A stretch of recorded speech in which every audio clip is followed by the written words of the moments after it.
¿Qué tal, chicos? ¿Cómo están? Bienvenidos a una nueva dirección para el canal. El día de hoy estamos aquí con un video que puede ser un poco polémico, no lo sé.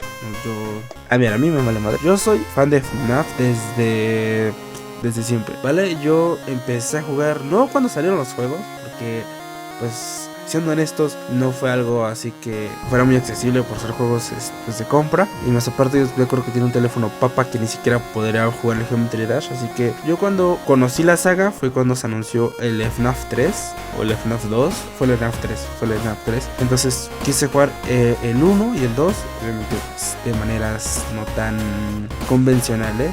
Después me pasé al 3 y el 4, que el 4 es mi favorito. Después de ahí me skipié el Caesar Location porque uno me daba miedo, irónicamente un poquito más de miedo que el FNAF 4, y dos, porque mi teléfono papa ni siquiera podía correr con eso. Y ya muchos años después, cuando por fin pude recondicionar una PC que tenía, bueno, que era de mis padres allá abandonada, pude probar el FNAF 6 por primera vez. No, de todos estos FNAF nunca me ha acabado ninguno, a excepción de creo que el 1, el 4, así que yo le salo. Así que bueno, este video básicamente, mucho intro, perdón, es Scott Cawthon no sabe el lore de FNAF, ¿vale? Y esto es porque se ha dicho, o bueno, se decía antes, no sé si todavía se siga con esa idea, aunque puede que sí, puede que no, que Scott no sabía la historia de FNAF y que realmente los fans, el fandom fue descifrando la historia, o bueno, creando la historia en base a teorías, y Scott simplemente lo que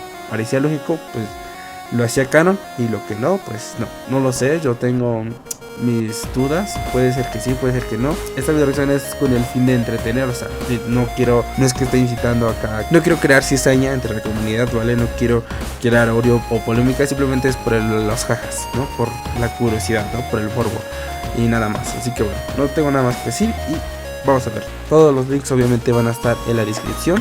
Este meme del macho, este insufrible meme del macho refleja uno de los mitos más arraigados del internet. La historia de FNAF son solo teorías hechas por fans. La mayoría de ustedes piensa así, la gente repite esto como perico. Sin importar plataformas, siempre la leyenda tendrá demasiado apoyo. Y lo peor no es eso, sino las horrorosas variables que hay. Scott no sabe la historia, Scott no sabía qué estaba haciendo, Scott se fumó de la buena para crear el lore. Todos son solo teorías. Scott es el desarrollador más incompetente, tonto y descuidado para canonizar cualquier tontera de los fans. Todo esto que mencioné es falso, terriblemente falso, y por eso es necesario que haya un video que desmienta todo este cuento que se ha montado. Un video que aclare cuán planeado estuvo FNAF. O sea, a ver, siendo realistas, o sea, si Scott no hubiera sabido la historia de FNAF, o sea, si no se hubiera planteado una historia, amigo, es que los juegos no tendrían tanta gracia. O sea, el FNAF 1 da intriga por la muerte de Fungi en la noche 5, no, en la noche 4. Los carteles de los niños desaparecidos, que pues en ese entonces no se sabía mucho, se sabía poco. En FNAF 2 con la primera aparición del hombre morado y el minijuego de la fiesta, que pues es el más popular y el más conocido. Luego FNAF 3, que es es el más importante porque tiene los minijuegos más interesantes, o sea, los minijuegos de PC con las almas y los minijuegos en teléfono, que son los de las habitaciones y bueno, no sé si eso también está en la versión de PC. Y luego la FNAF 4, que hermano, mucho lore. Así que yo sí, obviamente sigo creyendo y creía desde un principio que sí, Scott tenía que saber la historia de FNAF, porque no puedes hacer un juego así nada más porque sí, sin saber, sin meterle una historia o algo, sin hacerlo interesante, porque si no, pues no tendría el boom que tuvo FNAF. Además de eso, pues no tendría mucha gracia, o sea, simplemente vas a trabajar con animatrónicos que te van a asesinar y punto. O sea, no te deja con más dudas, ¿no? O sea, por qué lo hacen y cosas así. Y la Debes saber influencia que los Scott fans tuvo han que saber una tenido. historia, Así que hoy te obviamente, presento escrita. ¿Sabe Scott el lore de FNAF? Desmintiendo el mito. De hecho, creo que hasta incluso para crear el Security Breach, la gente que trabajaba ahí le preguntó a Scott la historia. O sea, se decía que Scott nunca había hablado nada de la historia o algo así. y que fue la primera vez que le contó el lore completo de FNAF a alguien y que incluso les permitió hacer cambios para adaptar obviamente el Security Breach, todo eso. Entonces pues que ahora vengan y digan que no se sabía el lore, pues es un poquito contraproducente, Pero irónico. antes de empezar, suscríbete para un peluche lindo. Estamos en camino a los 1.5 millones de subs, por lo que si te gusta el canal, apreciaría tu apoyo. Sin más, empecemos. También suscríbanse a este canal para que así también podamos apoyar a este chico.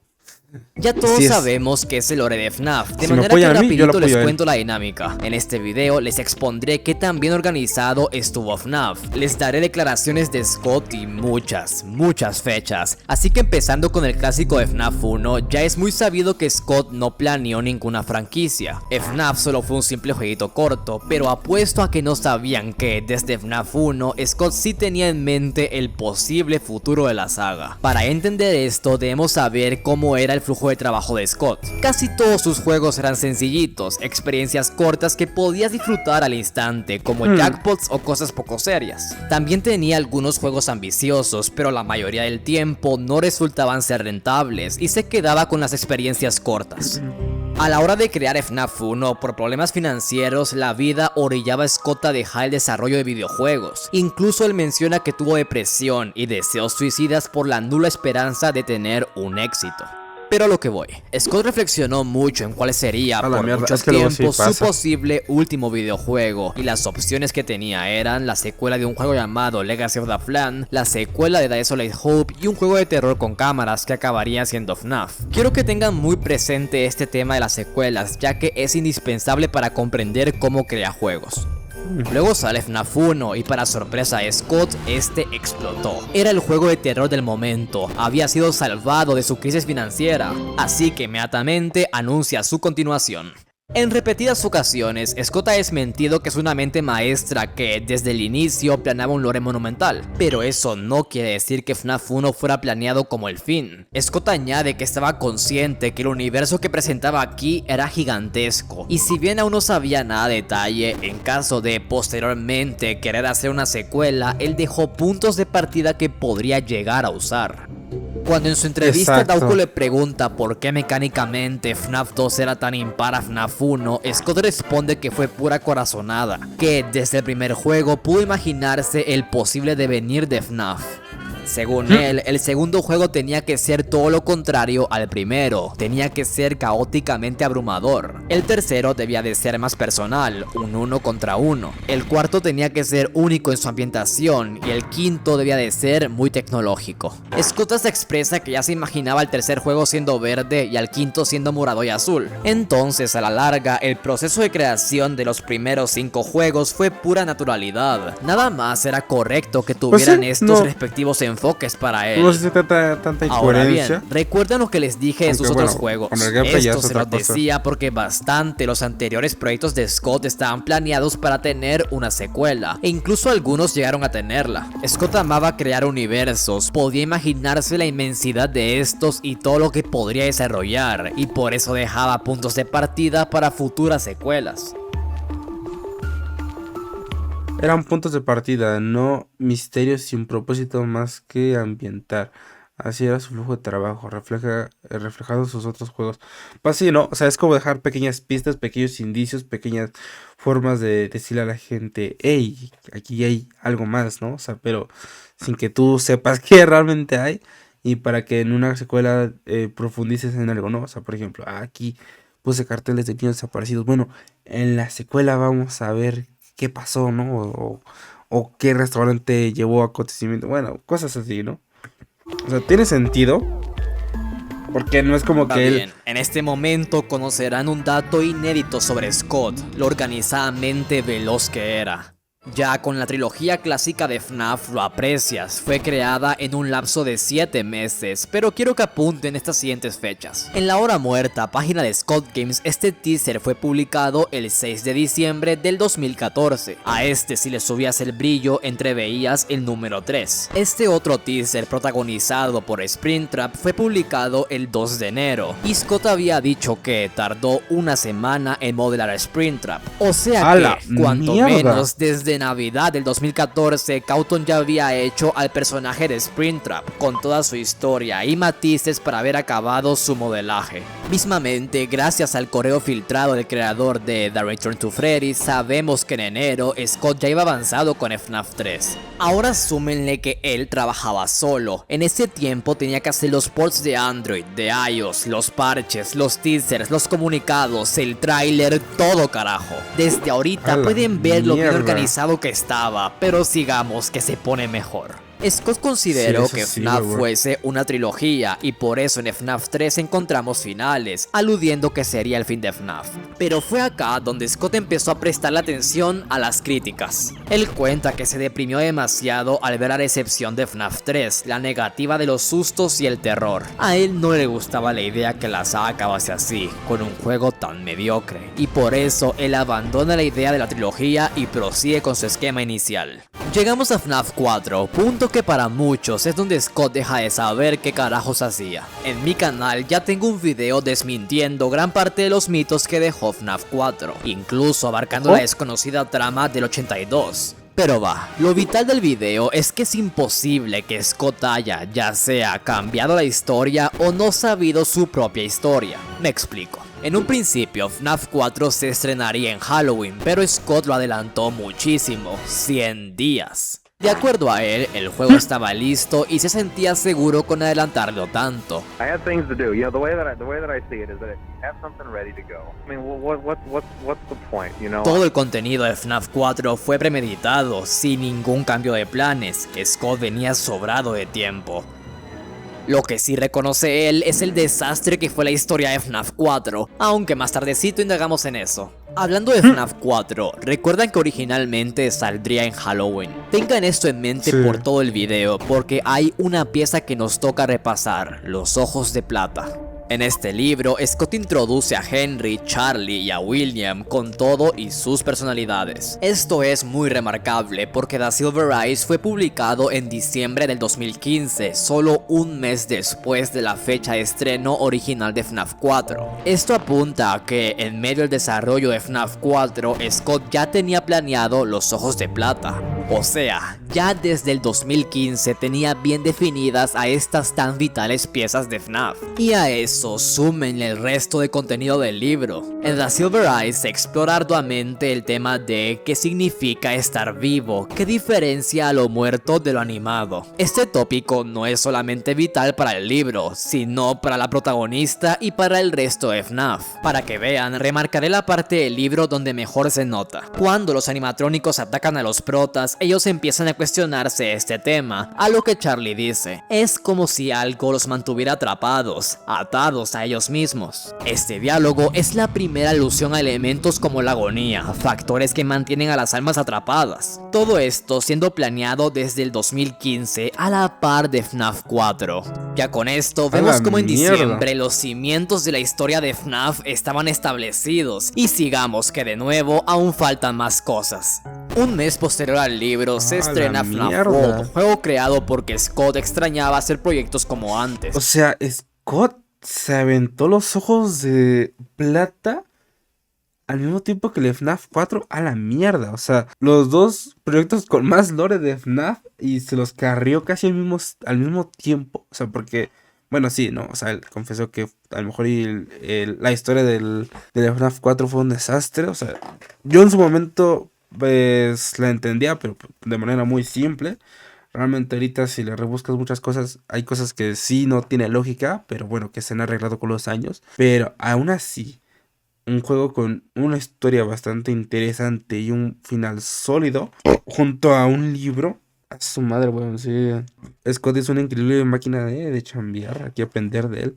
Yo no me puedo organizar así ni por más que quisiera, Este jueguito fue sumamente criticado por todo internet. Un mes posterior al libro se estrena FNAF World, juego creado porque Scott extrañaba hacer proyectos como antes. Este jueguito fue sumamente criticado por todo internet, desmotivando mucho a Cawthon como nos lo hizo ver. De modo que en marzo él sacaría el update 2 del juego, incorporando los diálogos de este NPC, el hombre del escritorio, un depresivo desarrollador de videojuegos. Lo importante es que este NPC sería repentinamente asesinado por Baby. The show will begin momentarily.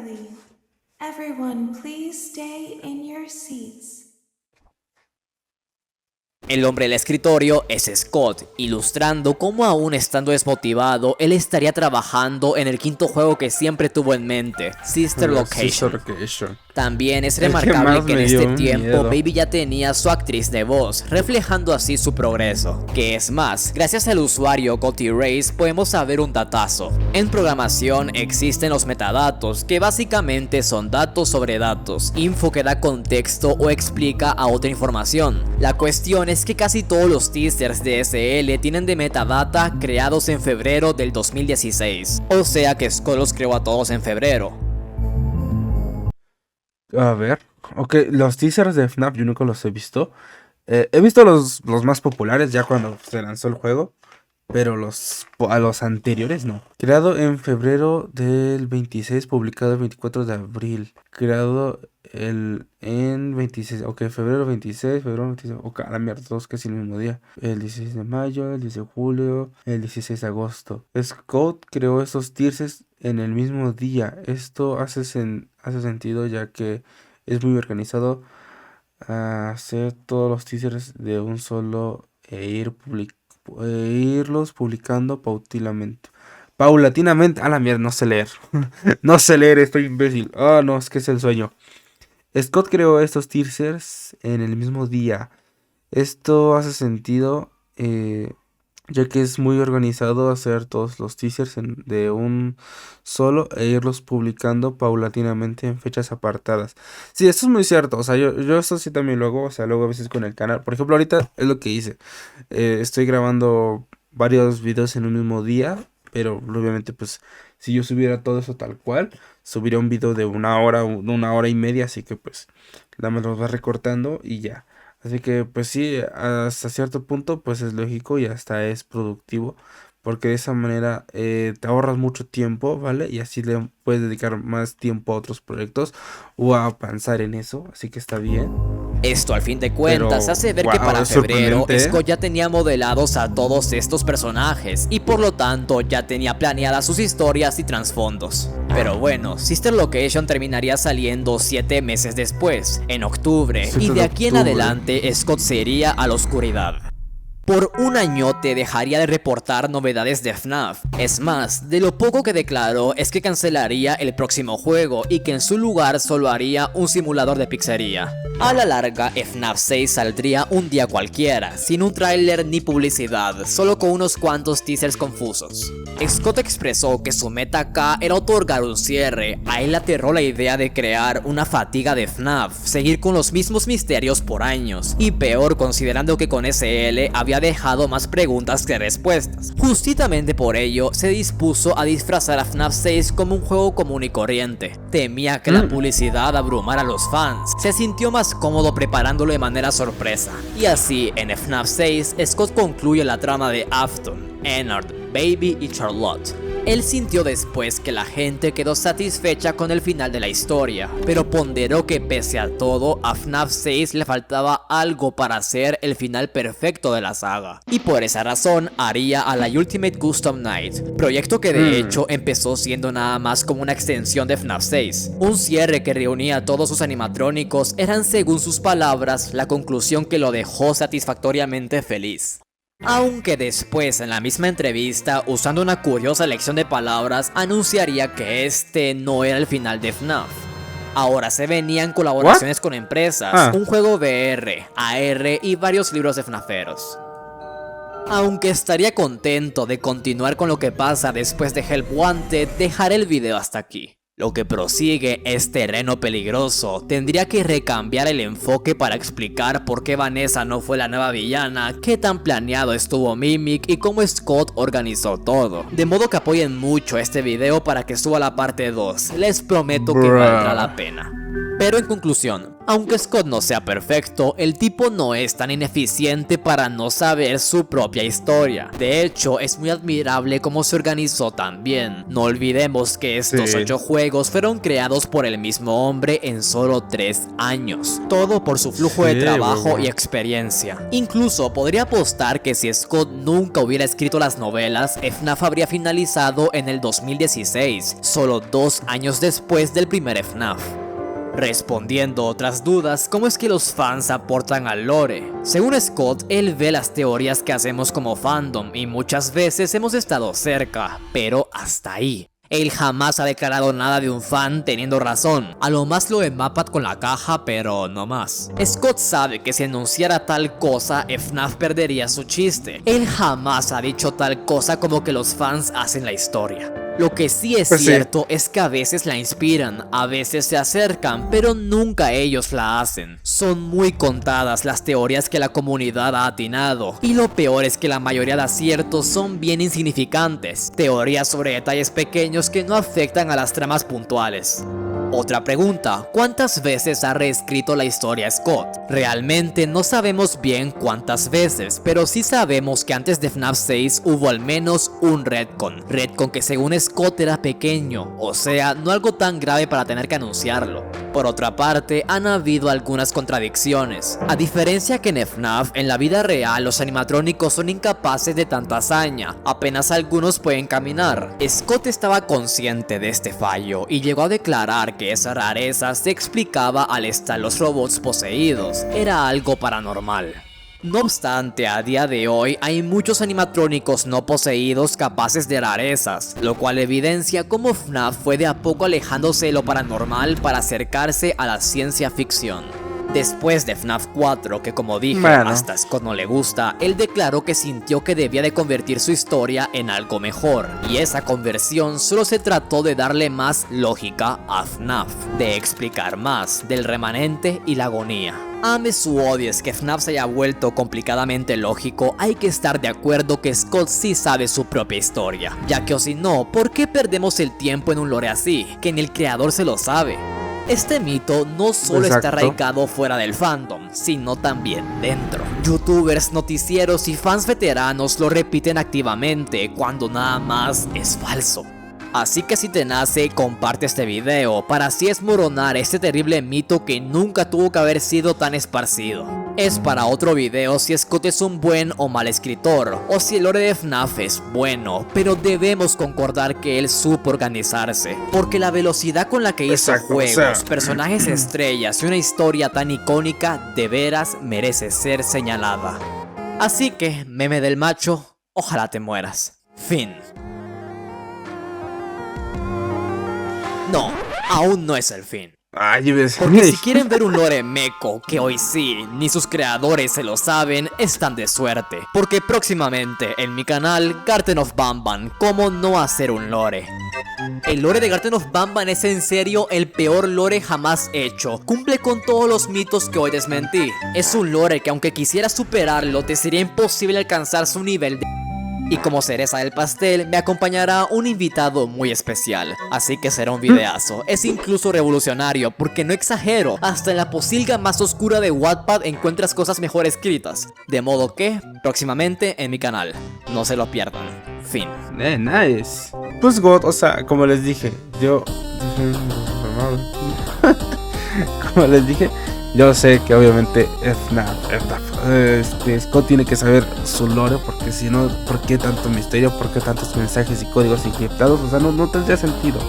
Y también los libros, o sea, si alguien que no se sabe su propia historia quiere hacer un libro, pues tiene que tener algo con que partir, ¿no? O sea, tiene que tener una historia, una base. Y Scott la tenía, entonces, pues sí, ya quedó. Scott sí sabe su propio lore y así lo vamos a dejar. Bueno, yo creo que les haya gustado el video. Ya saben que si fue así se pueden suscribir y dejar su bonito like. Y decirles nuevamente que muchísimas gracias por el apoyo, en serio. No tengo palabras, ojalá y aquí podamos llegar al 1.000.000 de suscriptores. O sea, no sé, yo antes les vi algo muy imposible, pero veo que les gusta mucho este contenido, así que por favor ayúdenme, apóyenme. Y también apoyen al canal principal, el cual es el de Vigo 888, donde ahí sí subo pues, con mi contenido principal y lo que mejor hago. Así que bueno, no es que no me gusta hacer video reacciones, no estoy tan acostumbrado, pero le estoy agarrando el gusto, o sea, conforme más hago, más le encuentro un gusto, un cariño a hacerlas. Así que bueno, yo no tengo nada más que decir. Muchísimas gracias por ver y nos vemos hasta la próxima. Adiós.